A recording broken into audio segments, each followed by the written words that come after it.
Hello friends, welcome to स्वास्थ्य classes. आज के लेक्चर में हम लोग सीखने वाले हैं फिजिक्स से मोमेंटम को। What is momentum? मोमेंटम को हिंदी में बोला जाता है संवेग। क्या बोलते हैं? संवेग। लिख भी देता हूं मैं यहाँ पे। इसको हिंदी में बोलते हैं बच्चा संवेग। ठीक है, आइए अब समझते हैं इस प्यारे से लेक्चर को। संवेग को या फिर मोमेंटम कहें, इसको आप अगर पढ़ लेते हो तो न्यूटन का जो लॉज ऑफ मोशन है, लॉस ऑफ मोशन, कौन सा लॉस? Second law. उसको समझने में आपको बहुत ही ज्यादा आसानी होगी। और मोमेंटम को समझना भी चाहिए। मोमेंटम इज नथिंग, मोमेंटम कुछ भी नहीं है। फिर क्या है? ये मास और वेलोसिटी का प्रोडक्ट होता है। मास मीन्स हो गया द्रव्यमान, और वेलोसिटी मीन्स हो गया वेग। तो द्रव्यमान मल्टीप्लाई बाय वेग कॉल्ड संवेग। आइए समझते हैं मोमेंटम। मोमेंटम को अभी मैंने आपसे बताया क्या बोलते हैं इसको, संवेग के नाम से इसको जाना जाता है। The product of mass and velocity called momentum. तो मोमेंटम क्या है? Product of mass and velocity, mass multiply by velocity. Mass को हिंदी में क्या बोलते हैं? तो इसको हिंदी में बोला जाता है द्रव्यमान, द्रव्यमान। और वेलोसिटी को हिंदी में बोलते हैं वेग, वेग। ठीक है, तो मास multiply by velocity called momentum, and द्रव्यमान मल्टीप्लाई बाय वेग कॉल्ड संवेग।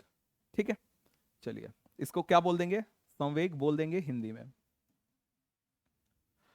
आगे देखिए, ये पहला क्लियर हो गया कि the product of mass and velocity of a body called momentum. Next देखिए, it increase the effect of the force. ये फोर्स के इफेक्ट को इंक्रीज कर देता है।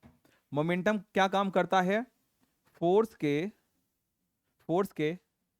इफेक्ट को क्या करेगा? इंक्रीज कर देता है। इसका मतलब क्या हुआ? जो बल होता है, ठीक है, जो बल होता है उसका जो प्रभाव होता है वो बढ़ जाता है। कैसे बढ़ जाएगा? मोमेंटम के द्वारा।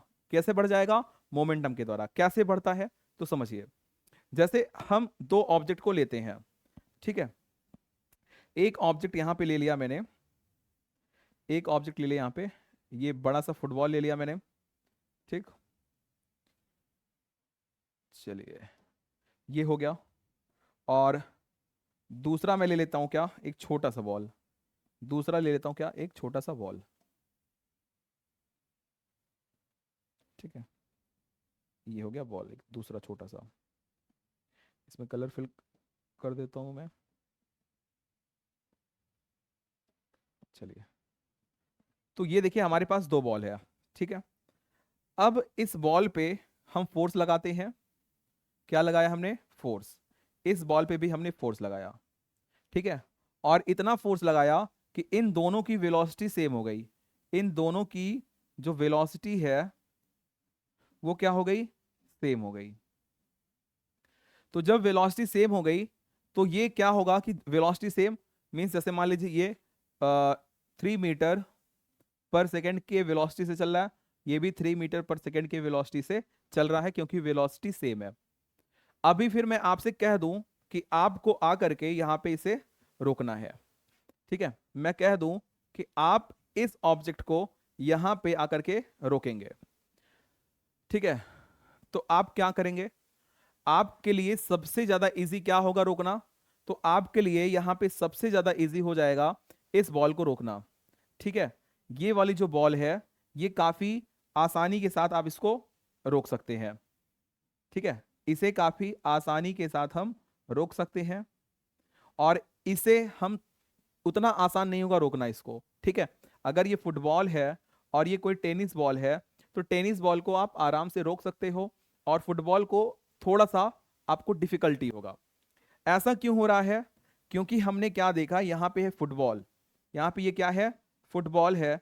और फुटबॉल का जो मास होता है, फुटबॉल का जो मास होता है, जो द्रव्यमान होता है, वो ज्यादा हो गया किससे?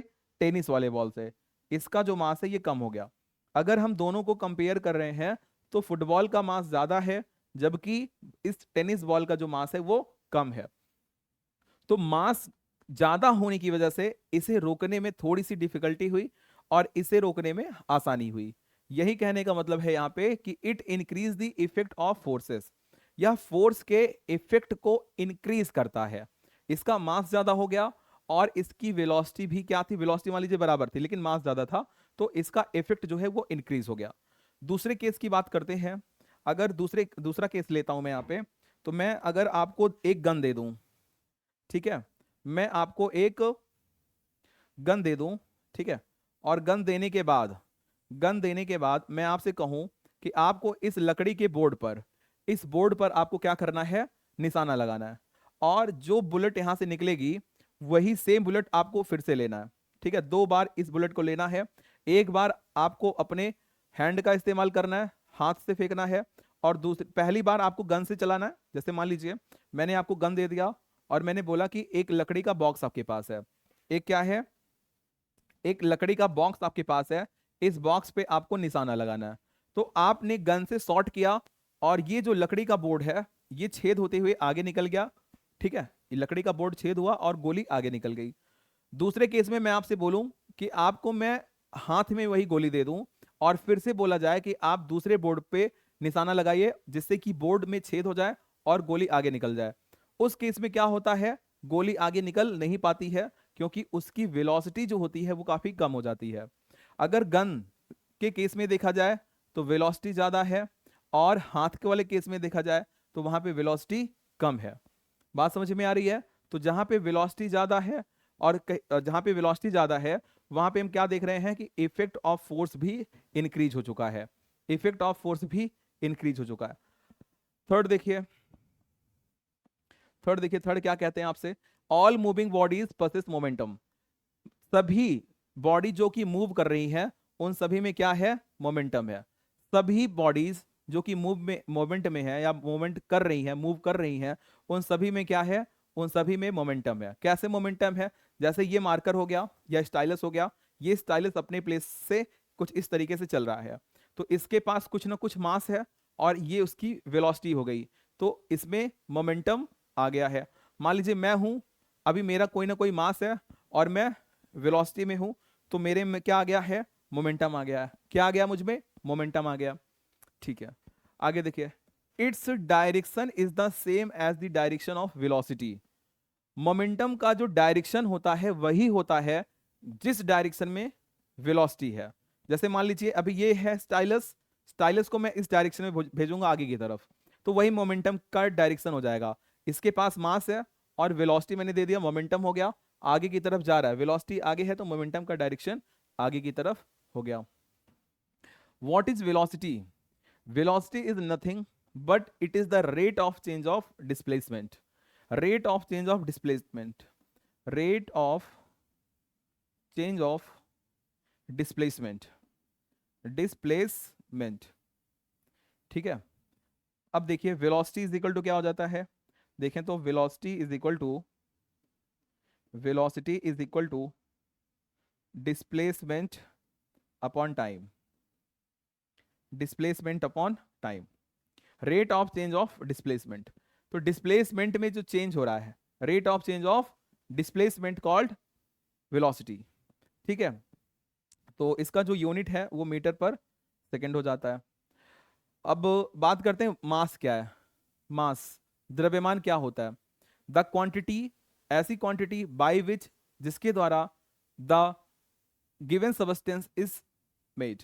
जैसे मान लीजिए ये बॉडी है, अब इस बॉडी का मास कैसे पता चलेगा, जितने क्वांटिटी से ये वाली बॉडी बनी हुई है, जितने क्वांटिटी से ये वाली बॉडी बनी हुई है उसी क्वांटिटी को मास बोलते हैं। और मास हमेशा पॉजिटिव होता है, मास हमेशा क्या होगा, पॉजिटिव होता है। और मास एक क्या है, एक स्केलर क्वांटिटी होती है। ठीक है, एक अदिश राशि है, इसमें कोई भी डायरेक्शन की जरूरत नहीं पड़ती है, मास के लिए डायरेक्शन की जरूरत नहीं है। ठीक है, अब यूनिट्स ऑफ मोमेंटम, मोमेंटम की यूनिट की बात हम करते हैं। देखिए ये इरेज कर दूं फिर मैं आपको यहां पे बताता हूं। देखिए जो मोमेंटम होता है, मोमेंटम एक तरीके का फिजिकल क्वांटिटी है। ठीक है, मोमेंटम क्या है, एक फिजिकल क्वांटिटी है।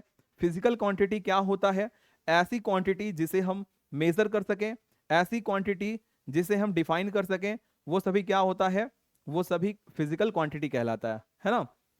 ऐसी क्वांटिटी जिसे हम क्या कर सकें, मेजर, नाप सकें, और ऐसी क्वांटिटी जिसे हम परिभाषित कर सकें, उसे क्या बोलते हैं, उसे बोलते हैं फिजिकल क्वांटिटी, या हिंदी में उसको बोलते हैं भौतिक राशि। अब बात करते हैं यूनिट ऑफ मोमेंटम की। देखिए जो मोमेंटम होता है, मोमेंटम एक क्या है, फिजिकल क्वांटिटी है। फिजिकल क्वांटिटी क्या होता है, फिर से समझ लो, जिसे हम डिफाइन कर सकते हैं और जिसे हम मेजर कर सकते हैं। ठीक है, तो इसे हम डिफाइन कर सकते हैं और मोमेंटम को मेजर भी किया जा सकता है। फिर बात करते हैं ये कैसी क्वांटिटी है, स्केलर है या फिर वेक्टर है। तो मोमेंटम के पास मैग्नीट्यूड होता है। ठीक है, मैग्नीट्यूड, मैग्नीट्यूड बोले तो न्यूमेरिक वैल्यू, हिंदी में बोलते हैं परिमाण। और इसके पास डायरेक्शन भी होता है। अभी आपने देखा कि मोमेंटम का डायरेक्शन वही होता है जो कि वेलोसिटी का डायरेक्शन होता है। तो परिमाण मल्टीप्लाई बाई दिशा। ठीक है, परिमाण और दिशा दोनों है। तो ऐसी क्वांटिटी जिसके पास मैग्नीट्यूड और डायरेक्शन दोनों होता है उसे बोलते हैं वेक्टर क्वांटिटी। उसे क्या बोलते हैं, वेक्टर क्वांटिटी, या फिर हिंदी में बोलते हैं उसको सदिश राशि। सा मीन्स होता है सहित, और दिस मीन्स हो गया दिशा। दिशा के साथ मैग्नीट्यूड तो सब में कुछ ना कुछ होगा ही होगा। ठीक है, अब बात करते हैं किसकी, यूनिट की बात करते हैं। देखिए मोमेंटम को दिखाते हैं हम किससे, पी से। किससे दिखाते हैं, पी से दिखाते हैं। और अभी आपने जस्ट ऊपर देखा क्या, momentum is nothing but it is the product of mass and velocity of a body.